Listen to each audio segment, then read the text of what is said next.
starting a nonprofit and have some questions about your nonprofit budget. In this video, I'm going to tackle 7 common questions I hear often about nonprofit budgets, and who knows, maybe the question that's on your mind will get answered too. Welcome or welcome back. I'm Amber Melanie Smith. I am a nonprofit founder and executive director, and I make these videos here on YouTube to help folks like you who might be thinking about making an impact through starting a nonprofit or social enterprise or socially conscious business. I hope that you find this helpful. Don't forget to give this video a like and subscribe to my channel. I also have some training resources at foundertofulltime.com. Also, my blog is over there now, where you can get some resources and training all about starting a nonprofit and developing a sustainable revenue and fundraising plan for your organization. A final thought here before we jump into the topic is I have a great newsletter for change makers of all types. I send out tips, strategies, the latest social impact news, and also funding opportunities for organizations. So be sure to check that out and subscribe at the link below. For you beginners out there, let's recap what a nonprofit budget is and its purpose. A nonprofit budget is going to be the financial plan that you create for the upcoming year, where you're going to basically outline the ways that you're going to bring in money and the ways that you're going to spend that money in order to achieve your mission and program goals. It can include projections for the income that you're going to bring in and the projected expenses based on your research and what you think is reasonable based on the outcomes that you've set for yourself. Let's jump right into these common questions. So question number 1 is, when should you be creating a nonprofit budget?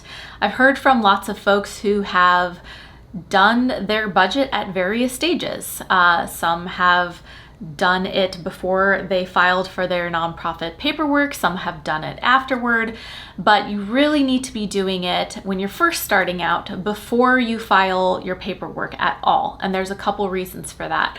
One is it's part of your, hopefully, business plan that you're putting together before you launch a nonprofit. So you need to have an understanding of the financial part of the nonprofit, how you're going to raise the money and spend the money to achieve your mission, and the connection between the money you're bringing in and the actual things you're spending it on and how they're connected to executing on your mission. So you need to have that sort of figured out as part of your business plan. But the other reason is, in the United States at least, when you're filing for tax exempt status, the IRS requires that you put in a projected budget into your paperwork that you need to file in order to get tax exempt nonprofit status at all. So you have to have at least a very basic budget in order to file to become a nonprofit. Once you're up and running, your budget needs to be created each year for the year ahead. And when in the year you would start developing your budget depends on a lot of factors, such as when your board can get together and will have the time to review the draft budget, discuss it, make any adjustments, and then vote to approve it, because it is a board of directors' responsibility to vote on and approve the organization's budget. So thinking about the capacity of your board. Do they need 3 months? Do they need a couple weeks? What is the best timeline for them to get started reviewing, do their due diligence, and vote to approve the budget? And also, you might want to think about what is the regular flow of income and expenses for your organization. Let's say you have a major fundraiser for your nonprofit in the summer. Then you would know that just after that fundraiser, you might have a certain amount of money that you could start a new fiscal year with. So maybe you want your budget year to be starting right after that fundraiser. So it really depends on all of these nuanced factors that are part of your specific organization's cadence of activities. Okay, question number 2 is, how much of the average nonprofit's budget should be for salaries for paid staff? And like many of the answers I'm going to give in this video, it depends a lot on your organization's specific mission and size. Some organizations have budgets that need to pay for a lot more equipment, or maybe you have a building as part of your nonprofit. That's a very large expense and will take up a larger percent than a nonprofit who doesn't own a building, for example. But some statistics show that about 60 to 70% of average nonprofits' budgets are reserved for paid staff. And I'd want to make something really clear in that paid staff is not the same as overhead. So you're not saying that 60 to 70% of your nonprofit's budget is overhead. Overhead is costs associated with the administrative, managerial, or fundraising aspects of your organization. But many of the paid staff that you have are running programs. So the salaries for those staff members are actually program expenses, not administrative or fundraising expenses. So I just want to be clear that it's not the same. Staff costs, staff salaries does not equal overhead. Some staff might be managers or fundraising staff, and the hours they put in might count as overhead, but they are necessary parts of the infrastructure and capacity of your organization, which allow it to do all the wonderful programming that it does. All right, question number 3 is, how do you know how much money to put in your budget for expenses? And I always say, to answer this question, the first thing you want to do is actually step outside of the budget and look at what your goals are for the organization's mission for the next year. Let's say your goal for the next year is to serve 100 people. Okay, so what you're gonna do is you're gonna take that goal of serving 100 people and you're gonna walk it backwards. And you're going to basically make a shopping list of everything you're gonna need to effectively serve 100 people. Is it staff to manage coordinating the services for those 100 people? Is it software you need to manage your communications with all those 100 people? Is it insurance, liability insurance, because you have programming that might have some risk to it? What are all these different costs? Do you have day-to-day supplies you need? Maybe you're a food insecurity fighting organization, so you have actual literal food that you need to pay for 100 people. So basically, what is your shopping list? And you want to make sure on that shopping list that you not only include everything that will directly connect to serving those 100 people, but then you also want to think about what are all the supporting things that you might need to spend money on in order to make sure your organization is strong enough and has the capacity to serve those 100 people. For example, maybe you need an accountant to take the work of doing your bookkeeping month to month off of your plate so that you can focus on serving the 100 people. Paying that accountant is a cost that you need to include in your budget. So you're making the shopping list and then you're researching the costs for each of the things. Okay, you've got to serve 100 people. It's going to take $10, I'm just making this number up, $10 to serve them each. So you need $1,000 worth of food material to serve these 100 people next year. So you're doing that math. You're finding out how much each thing costs, you're multiplying it by how much of it you need, and then you're listing it out on your spreadsheet or whatever document type you're working with to create your budget. And then you have your expenses part of your budget once you add all that up together. One final thought here, I also recommend adding in a buffer of maybe 10 to 15% of the total into your budget, because you never know what you might not have thought of, what emergencies come up, what unexpected opportunities arise. So I always recommend including a little bit of that buffer in there too. All right, question number 4 is, what percent of a nonprofit's budget should be spent on program costs versus administrative or fundraising costs? So this is getting back to that overhead question. Okay, so this is a super loaded question that has gotten a lot of scrutiny over the past 10 years or so, for many reasons, but 2 of the main reasons are, 1, institutions and people can't seem to agree on what the correct percentage should be or needs to be. The numbers are a little bit all over the place. And 2, it has come to light that this program ratio, the percent of money that a nonprofit spends on their programming versus other expenses like fundraising and administrative or managerial costs, it has come to light that that percent is not actually a clear or good indicator of how much of an impact the nonprofit is making.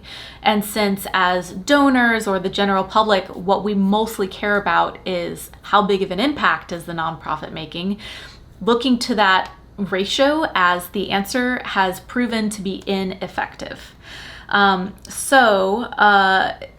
It's not really clear, and there's actually research that shows the opposite, that if a nonprofit does not spend sufficient money or investment on its infrastructure or overhead, that it is a weaker organization that is harder to be resilient if there's, for example, a global pandemic or other disasters. Having that capacity and infrastructure in place actually helps an organization be strong to weather those storms and also to make a bigger impact because it has all of those details worked out. For a couple of statistics, if you're curious, the Better Business Bureau has stated that 65% of a nonprofit's budget or more should be allocated directly to program expenses, leaving 35% for those administrative and fundraising costs.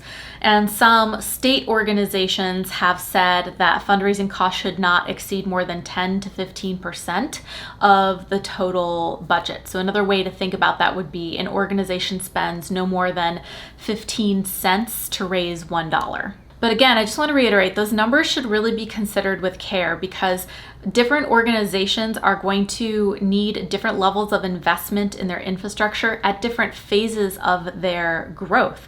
A startup organization, for example, might have a couple of years where it needs to spend more money on the infrastructure building, the capacity building, and the overhead costs in order to set up a strong foundation to be able to deliver its programs effectively and efficiently. Whereas a very seasoned or long-term, very large organization might have already had the opportunity to do all those things and might naturally always have a ratio for programs that's a little higher. I recommend that you do an internet search for what's called the overhead myth to learn more about this topic. I think it's fascinating. I think it's interesting how public perception on this issue has evolved over the past 10 plus years, and some of the perception on this issue still persists, but it's really changing, and so look it up and learn about it for yourself. Question number 5 is, do salaries count as program expenses, management, or fundraising expenses in the budget? This ties back to a lot of the things we've been talking about, and the answer is it depends what that staff person is doing with their time.